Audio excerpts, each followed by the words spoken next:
If you're looking for the perfect quick, smoked weeknight dinner to do out on your new cooker, this is the video for you.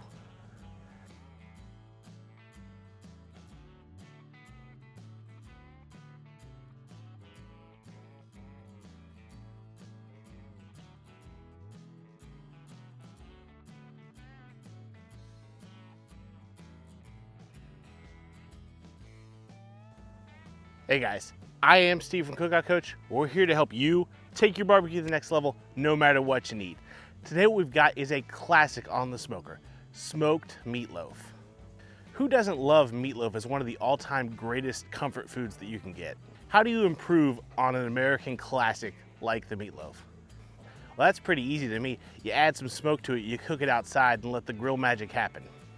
That's exactly what we're gonna do today. We're gonna add a couple of barbecue elements to a classic simple meatloaf we do around here all the time on a weeknight. Let's just go ahead and get into it. Let's see what we can turn this into. So again, this is a really simple recipe that we do here at my house in the oven traditionally. First, let's start off by getting our cooker fired up because this is gonna be a quick recipe and I want the cooker ready for it once we've got it mixed up and ready to go. So we're gonna add some charcoal. Now I'm gonna fill about 1/4 of the hopper here because I'm gonna use a different technique for adding smoke to this, and I don't want that charcoal to be so high in the hopper that I can't get directly to the fire from the hopper. Once we've got it in the hopper, we'll go ahead and get it lit like we always do. And we're gonna turn it on and let it come up to 350 degrees. Now this meatloaf recipe is really simple, I'm not even kidding. All we've got is 1 pound of ground beef, 1 egg, 1 package of stovetop stuffing, and 1 cup of water.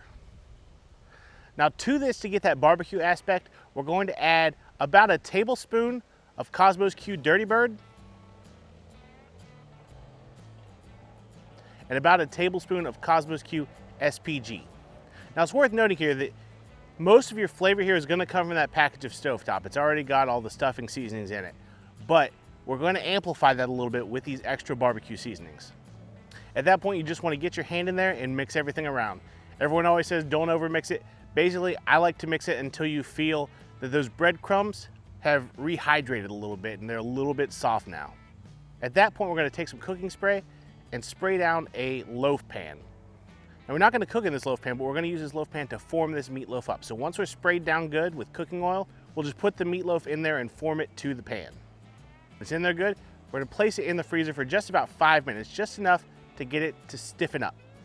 Also, when we put it in the freezer, we're gonna drop 1 piece of hickory wood down in our hopper. And if you can see there's a little bit of fire right at the top of the charcoal. That's exactly what I want because I want this hickory wood to take off immediately so we can get that smoke right on the meatloaf. Because again, this is a nice quick cook. After 5 minutes in the freezer, this loaf is stiffened up enough that we can take a wire rack, spray it down with cooking oil so we don't stick on the bottom side, and place it onto this rack.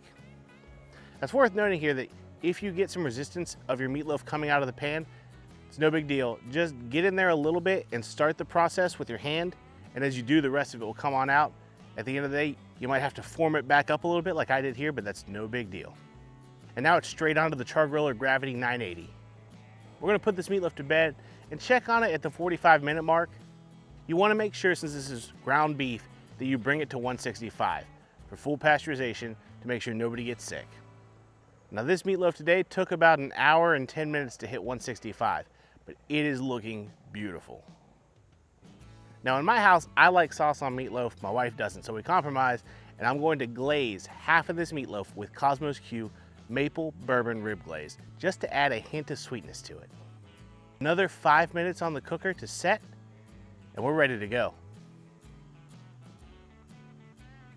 I love this dish. It's so easy, and now there's nothing left to do but the taste test.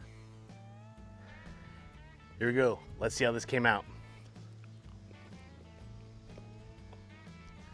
If you've never tried smoked meatloaf, you've got to give it a shot. It's absolutely fantastic. It's a twist on something that's already great.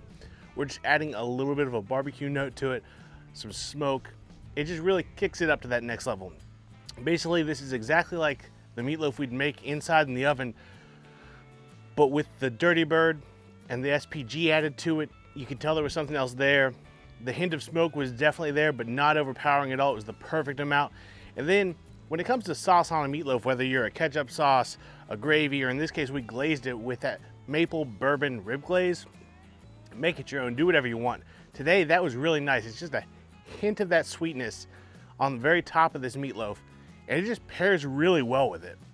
You definitely need to give this a shot. It's super simple, really easy to fire up, get it done.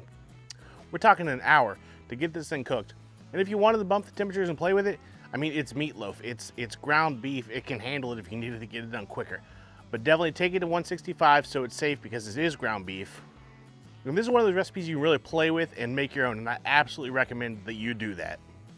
Now, if you want to see another one of my favorite quick meals on this new Gravity 980, and meet me over here, let's talk about chicken.